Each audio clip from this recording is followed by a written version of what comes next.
I feel. So yeah. All right, so I found this a little while ago on here, and that's why I kept telling y'all, no, they really is just telling y'all that to line y'all up. Listen to this shit when I read it to y'all. I'm gonna really break it down. So this is from Creepy's Library of the Occult, and I believe that's at Witchcraft. But you can find this. I just showed you where you can find it. You just type in audio sigils into Google, it'll come up.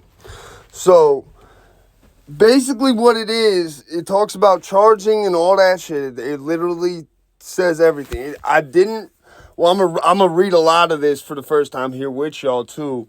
But I've skimmed through this quite a few times, and that's why I was like, no, I'm gonna do a part 3.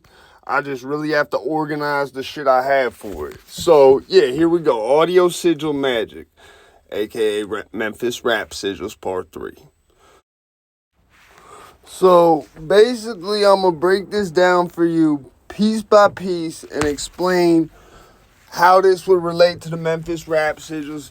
This is going to just be an overview of audio sigil magic or music sigil magic. So, having discussed previously sigil magic, which involves creating a visual symbol or sigil, which represents a desired outcome, and then charging that sigil with energy before casting the working out of your mind, that approach to sigil magic is very popular and effective, but it isn't the only one around. And now it starts talking about audio sigil.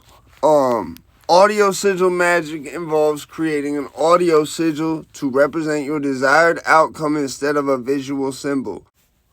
The audio sigil is then charged, but instead of destroying it afterwards, it is deliberately embedded into your everyday life, like the tape recorder with this Memphis rap shit. It gets weirder. Hold on.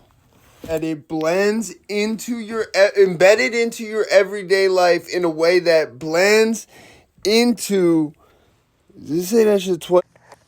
Basically, the part in this that says embedding it into your daily life, I believe with the Memphis Sigils was embedding that person's spirit, not their soul, but their spirit onto the tape, onto the cassette tape, onto the magnetic strip of the cassette tape through EVP.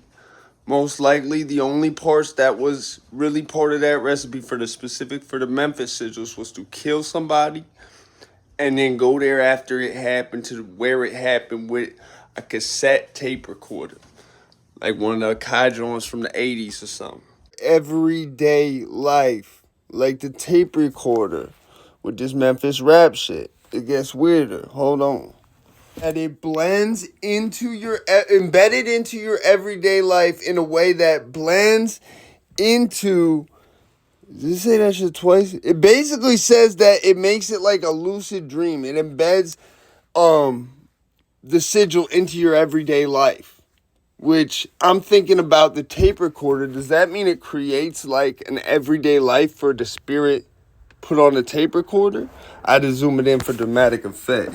So basically, it seems to me, because here's the thing about EVP and why the tape recorder, it being like a cassette tape shit, is kind of important. It's because of the magnetic strip.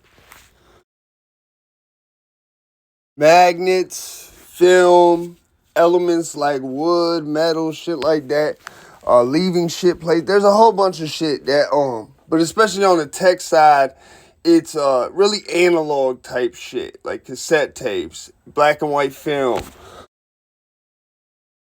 Contrary to some popular teachings on the topic, the forgetting of a sigil is by no means essential for it to work, and some magicians actually have. I'm gonna just say magicians because that just sounds weird.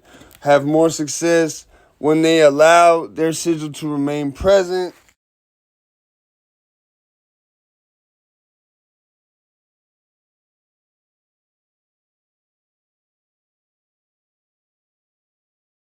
In their daily lives in some way. You are therefore encouraged to try the audio sigil.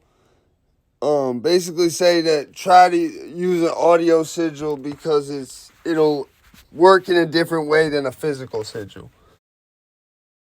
So when I was doing this research a couple months back, this was the part that really interested me, because I've noticed how rap music comes true. Like a lot of lyrics, people wind up, especially that bring about some type of demise, like with Beanie Siegel. I could go out from a case of mistaken identity. Okay, he didn't die, but his rap career is fucked. And so what it has to do with is basically every thing you write, every word you write, right, is going to correspond to a musical note, right, in your sigil. So if you, I am strong, healthy, and vital, right? I am strong, healthy, and vital would be M. I am strong, healthy, and vital would be MSTRNGL, excuse me, MSTRNGHLYDV. And then, so what you're doing is you're taking all the vowels out of whatever the sigil is, right? So then you take all the consonants, right, of the sigil, and you go ahead and you basically, you put it to musical notation. So I'm going to show you how to do that in a second. I'm not going to do it myself.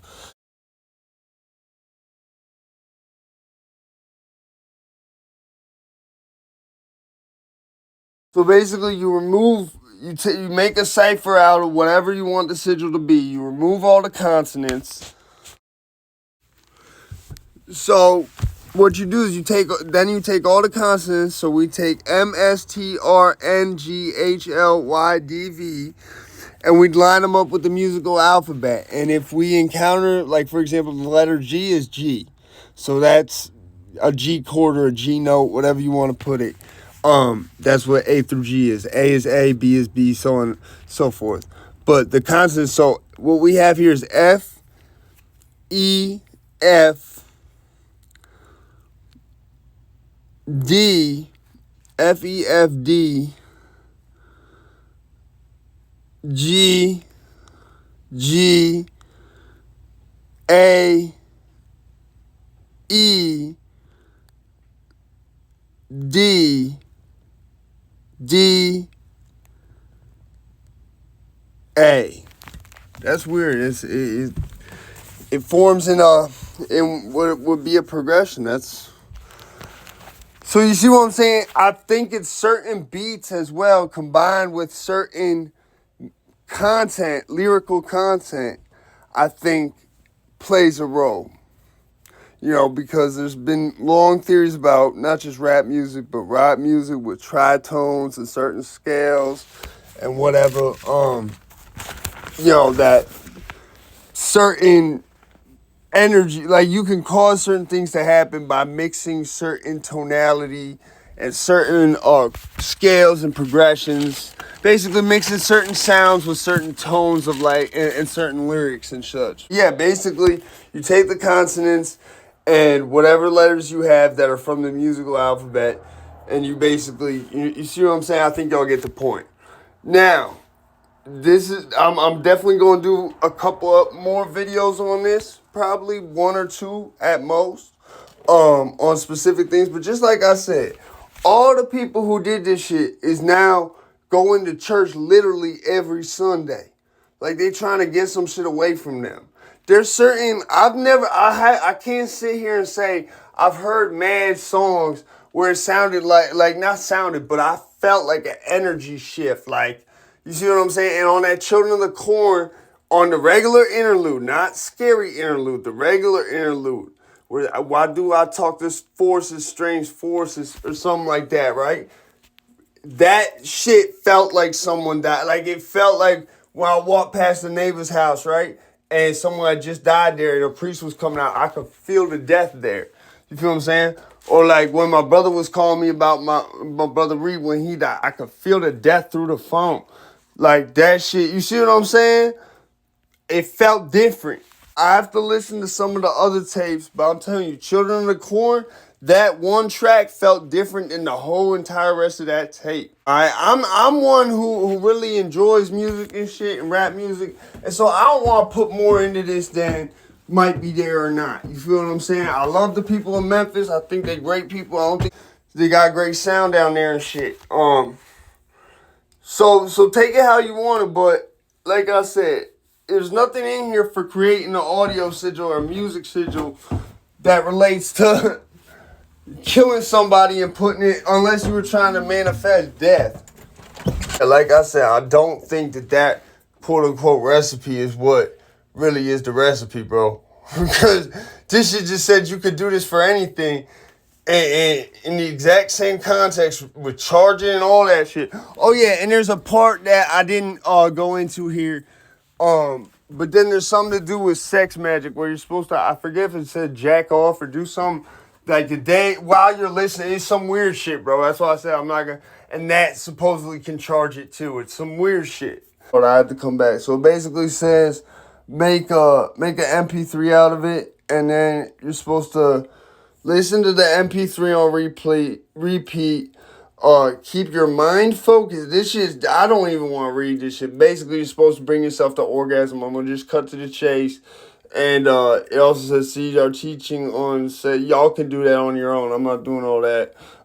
When you have charged the sigil, you may set aside all conscious thoughts about your desired objective and allow it to manifest in due course. In the meantime, you should incorporate the audio sigil into your daily life, using it as your mobile phone ringtone or as the tone for any alarms.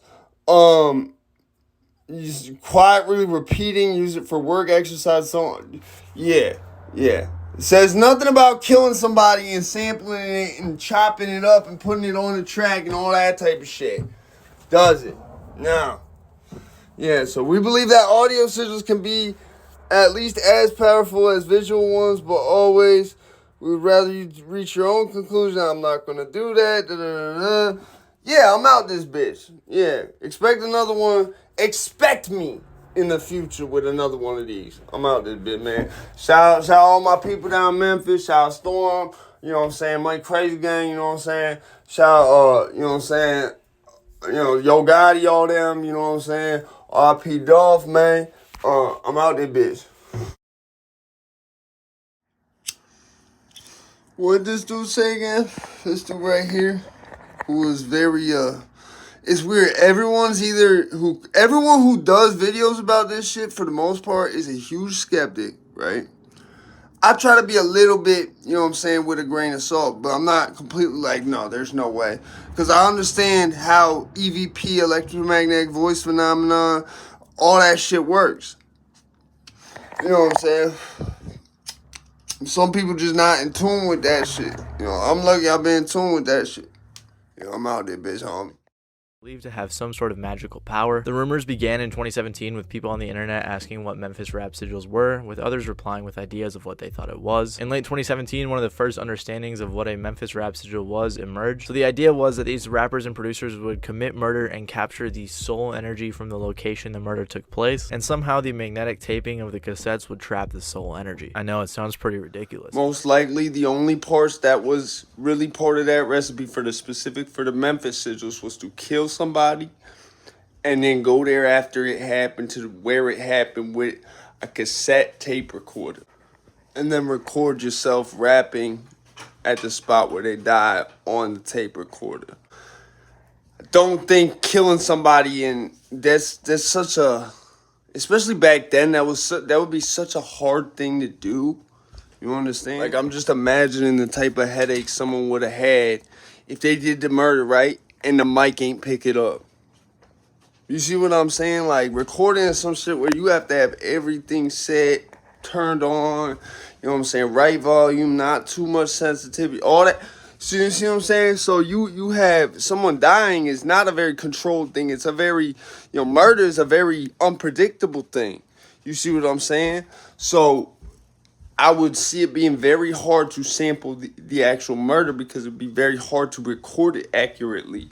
It's not something you could be really stationary for. Even after the person died, they gonna move around jerking shit. Like, it's not the type of thing you could control and have someone stay in one place for like you need to be when you record it. I'm out there, bitch.